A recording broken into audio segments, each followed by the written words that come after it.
Good morning, students. Today we are going to start chapter number 2 and lecture first for chapter number 2.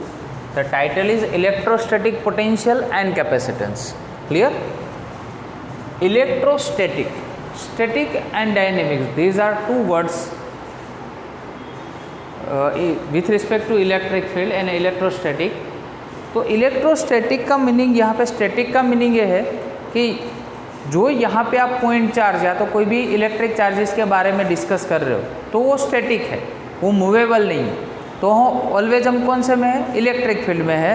Otherwise अगर मान लो कि dynamic है, यही electric charge है, वो अगर डायनेमिक फॉर्म में है तो चैप्टर पूरा अपना जो कंसेप्ट और चैप्टर पूरा चेंज हो जाएगा। हम वहाँ पे पूरे कंसेप्ट में आ जाएंगे मैग्नेटिक फील्ड में।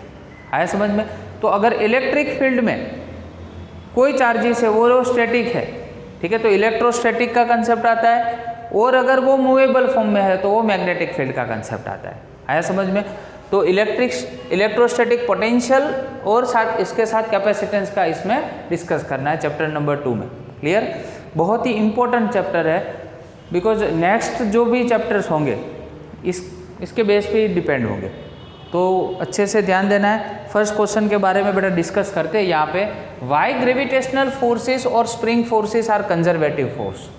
तो पहले तो कंजर्वेशन, लॉ ऑफ कंजर्वेशन क्या था कि भी एक एनर्जी है, उसका टोटल फॉर्मेशन अगर सेकंड एनर्जी में हो जाता है, सपोज कि भी पोटेंशियल एनर्जी है तो उसका काइनेटिक एनर्जी में, अदरवाइज काइनेटिक है जो उसका पोटेंशियल एनर्जी में, कोई एक एनर्जी का टोटल फॉर्मेशन अगर सेकंड फॉर्म में हो जाता है तो उसको हम law of conservation of energy बोलते हैं। क्लियर? तो यहाँ पे भी सेम है कि ग्रेविटेशनल फोर्स, ठीक है, और दूसरा बोला है यहाँ पे स्प्रिंग फोर्स, वो कंजर्वेटिव फोर्स है। क्लियर? तो ग्रेविटेशनल फोर्स उसमें ऐसा है कि मान लो कि कोई ऑब्जेक्ट है, इस ऑब्जेक्ट का मास लेट से m1 है, ये पॉइंट P1 पे है, इस ऑब्जेक्ट पे हमने कोई एक्सटर्नल फोर्स यहाँ पे अप्लाई किया। Now this objects will move from point P1 to P2, ठीक है। तो ये जो मतलब ऑब्जेक्ट था वो एक पॉइंट से दूसरे पॉइंट पे आया कि कब, जब हमने कोई एक्सटर्नल फोर्स यहाँ पे अप्लाई किया। आया समझ में? तो एक्सटर्नल फोर्स आप जब अप्लाई करते हो तब आप इसमें वर्क डन करते हो, क्योंकि इसमें आपने फोर्स भी अप्लाई किया, साथ में यहाँ पे डिस्प्लेसमेंट भी हुआ, final position minus initial position. तो इसके साथ कौन सा कंसेप्ट आया? तो force into displacement, that means work का कंसेप्ट आया। तो आपने एक्सटर्नल इसमें क्या किया? वर्क किया। अभी जो इसमें एनर्जी अभी स्टोर्ड है, आपने जो उसमें एक्सटर्नल फोर्स दिया, उसके बाद ये शिफ्ट हुआ P2 पॉइंट तक, तो उसमें जो एनर्जी है वो एनर्जी कौन से फॉर्मेट में होगी? पोटेंशियल एनर्जी में। ठीक है, मान लो कि अभी एक्सटर्नल फोर्स अप्लाइड है, जैसे ही आपने एक्सटर्नल फोर्स को रिमूव कर दिया तो फिर से वो अपनी पोजीशन पे जाने के ट्राई करेगा। आया समझ में? तो जो पोटेंशियल एनर्जी थी वो टोटली किस में कन्वर्ट हो गई? काइनेटिक एनर्जी में। टोटल पोटेंशियल एनर्जी जो थी वो किस में? काइनेटिक एनर्जी में फिर से कन्वर्ट हो गई। तो लॉ ऑफ कंजर्वेशन का इसमें कंसेप्ट आया कि नहीं? सेम वैसे ही स्प्रिंग फोर्स में भी ऐसा ही होता है। यहाँ पे कोई एक रिजिड सपोर्ट है, उसके साथ स्प्रिंग का एक एंड जो है वो यहाँ पे, और सेकंड यहाँ पे कोई एक ऑब्जेक्ट जिसका मास W = mg है।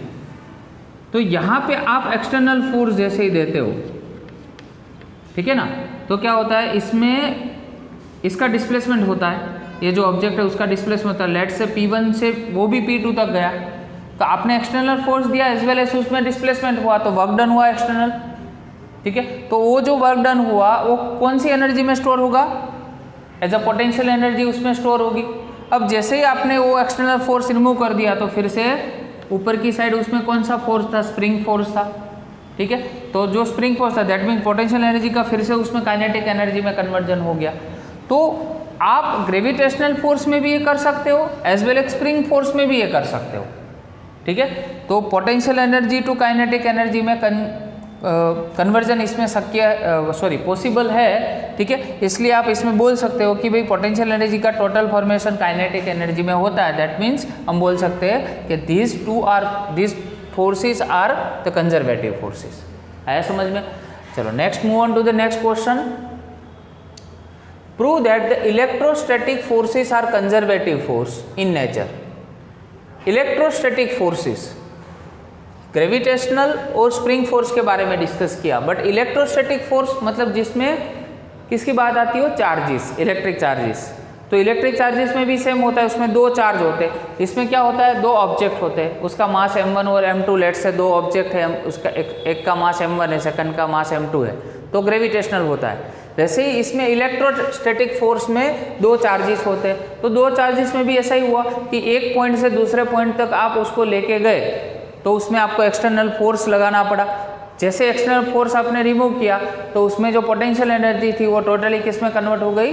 काइनेटिक एनर्जी में। तो हम बोल सकते हैं कि total energy will convert from potential to kinetics, that it would have been a force of electrostatic force and it is a conservative in nature. दूसरा आपको उसमें क्वेश्चन है इलेक्ट्रोस्टैटिक पोटेंशियल एनर्जी। तो इलेक्ट्रोस्टैटिक पोटेंशियल एनर्जी की ये definition है और उसका डायग्राम मैं आपको यहाँ पे बताता हूँ साथ में। देखो, the work done in a direction opposing the electric field in bringing a unit positive charge with a constant speed from an infinite position to any point in the electric field. मान लो कि यहाँ पे कोई plus capital Q charges है, तो यहाँ से ये ऑलवेज कैपिटल Q चार्जेस है, वो यहाँ पे इलेक्ट्रिक फील्ड यहाँ पे जनरेट करेगा, वो आप जानते हो, क्योंकि चार्ज है तो इलेक्ट्रिक फील्ड ऑलवेज होगा, ठीक है। तो यहाँ पे कोई इनफाइनाइट डिस्टेंस पे, लेट से कोई पॉजिटिव यूनिट चार्ज है, मतलब उसका जो वैल्यू है वो 1 कूलम है।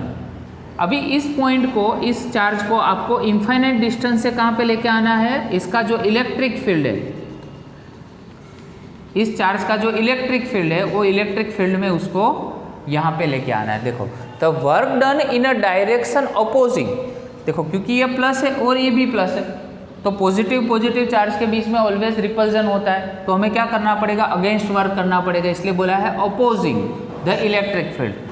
इसको अपोज करने के बावजूद भी हमें क्या लेके आना है? उसको इलेक्ट्रिक फील्ड में लेके आना है। Bringing a unit positive charge मतलब 1 coulomb with a constant speed, speed always क्या होगी? कांस्टेंट स्पीड से, from infinite position to any point in the electric field. Let's say P is a point, P is a point in the electric field of plus Q charges, is called electrostatic potential energy.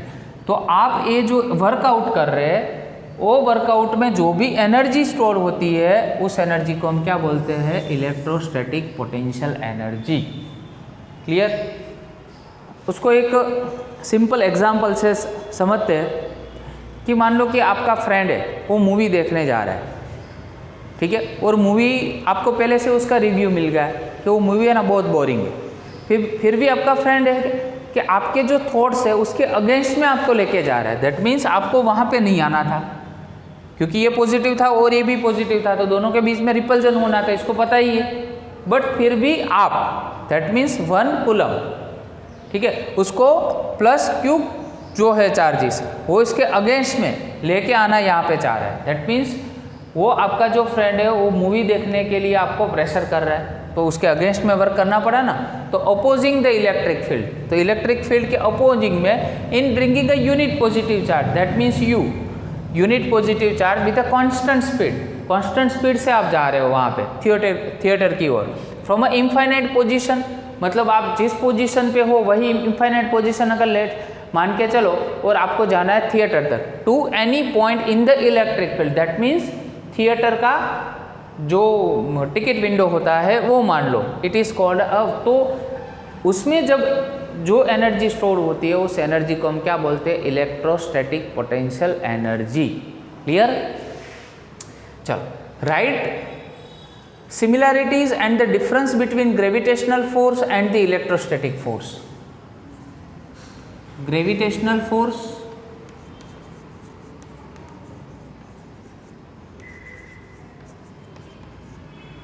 and the second one is electrostatic force.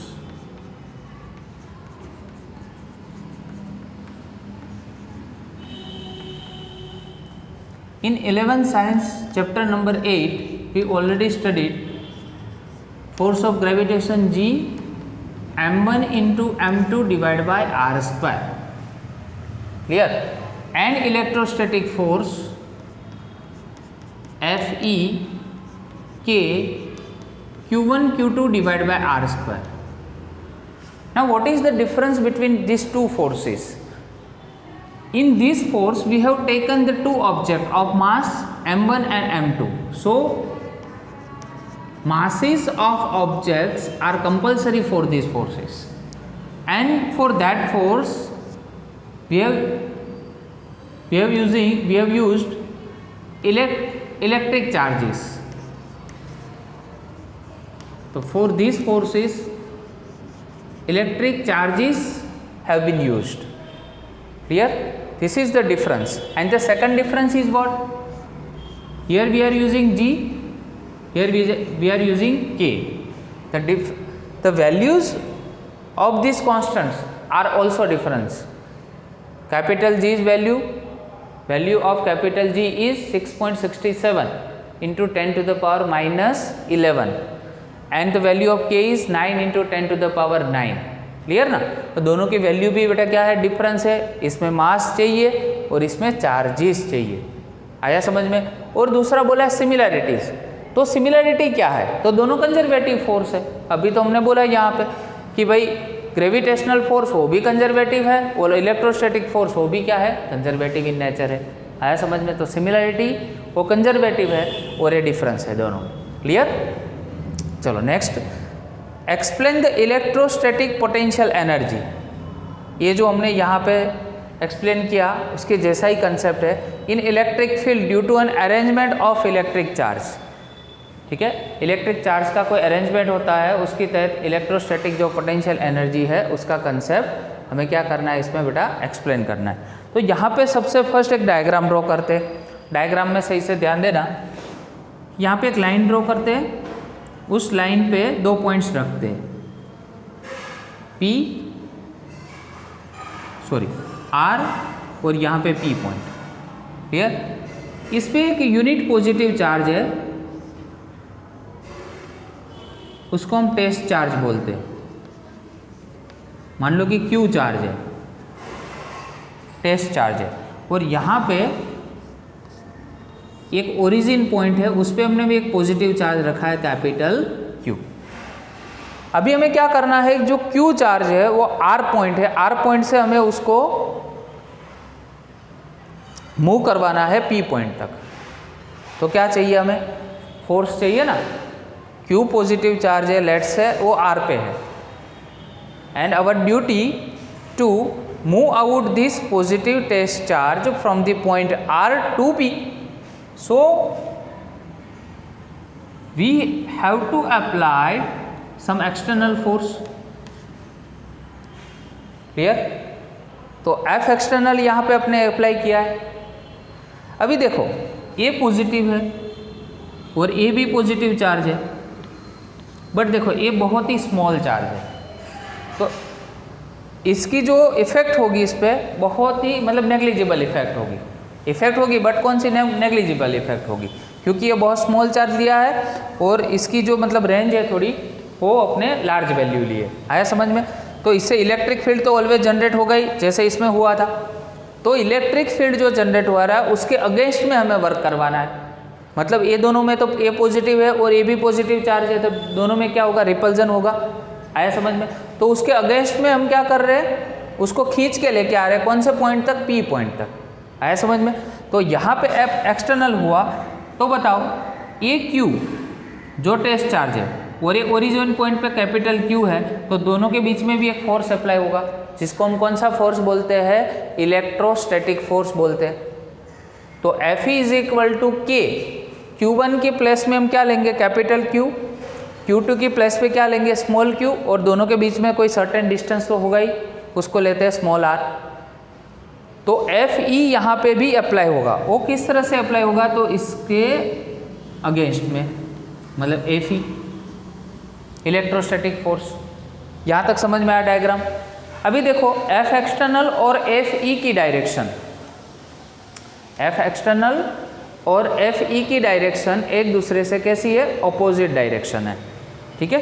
तो opposite direction है, that's why we can write the formula like that F external vector is equal to minus Fe। Clear? F external is equal to minus Fe।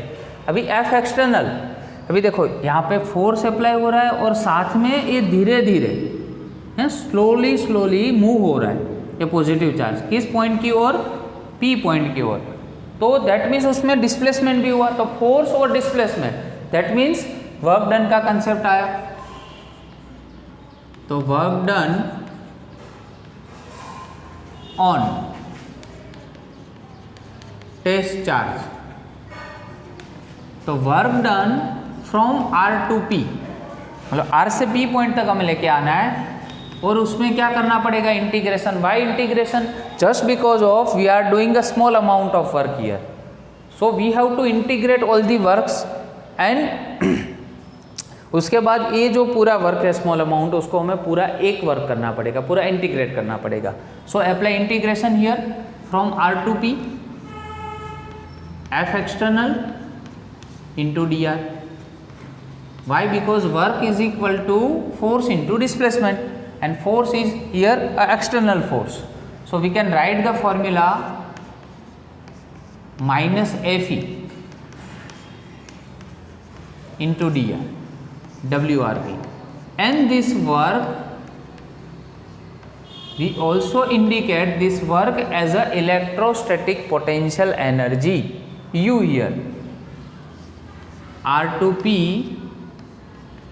Fe into dr। Clear? तो ये जो energy है वो किस format में, यहाँ पे पूरा एक्सटर्नल फॉर्म में, तो किस फॉर्म में यहाँ पे पूरा एनर्जी इलेक्ट्रोस्टैटिक फॉर्मेशन एनर्जी का यहाँ पे कंसेप्ट बना कि Q चार्ज पे जब भी ये एनर्जी फॉर्म होती है वो इलेक्ट्रोस्टैटिक फॉर्म होती है, वो वर्क है, हम कहाँ से कहाँ वर्क कर रहे हैं, तो R से P में। अभी देखो Fe की तो डायरेक्शन ये जो F एक्सटर्नल था इससे ऑपोजिट थी कि नहीं, आया समझ में। तो ये एनर्जी जब भी यहाँ पे फॉर्मेट होगी, ठीक है, न्यू फॉर्मेशन होगा इलेक्ट्रोस्टैटिक एनर्जी का, तब ये वाले जो यहाँ पे फोर्स था उसके अगेंस्ट में होगा। तो अगेंस्ट बोल रहे, दैट मीन्स यहाँ पे माइनस जो साइन है हम क्या करेंगे, इग्नोर। तो इलेक्ट्रोस्टैटिक एनर्जी है, स्टैटिक एनर्जी, उसका formula integration R to P Fe into क्या बनेगा बेटा, dr जितना फॉर्मूला बन जाएगा। आया समझ में? क्लियर? तो यहाँ पे आप अगर F एक्सटर्नल लिखना चाहते हो तो भी लिख सकते हो। देखो कैसे लिख सकते हैं, तो Fe यहाँ पे है, Fe और F एक्सटर्नल, ये दोनों के बीच में तो क्या है, माइनस नोटेशन है कि नहीं, तो माइनस नोटेशन है, दैट मीन्स वर्क हम ऐसे कर रहे हैं। तो अगर F एक्सटर्नल लिखना हो तो आप यहाँ पे ये Fe और F एक्सटर्नल उसके बीच में यहाँ पे माइनस था, तो ये माइनस नोटेशन यहाँ पे शिफ्ट हो जाएगा, that means you can write the formula integration R to P F external into dr। ठीक है, सॉरी यहाँ पे पहले मैंने Fe लिख दिया था, वो एक्चुअली वहाँ पे क्या आएगा, F एक्सटर्नल आएगा, क्योंकि हम वर्क R टू P में कर रहे हैं इसलिए। आया समझ में? तो U को यहाँ पे क्या बोलेंगे, here U is known as electrostatic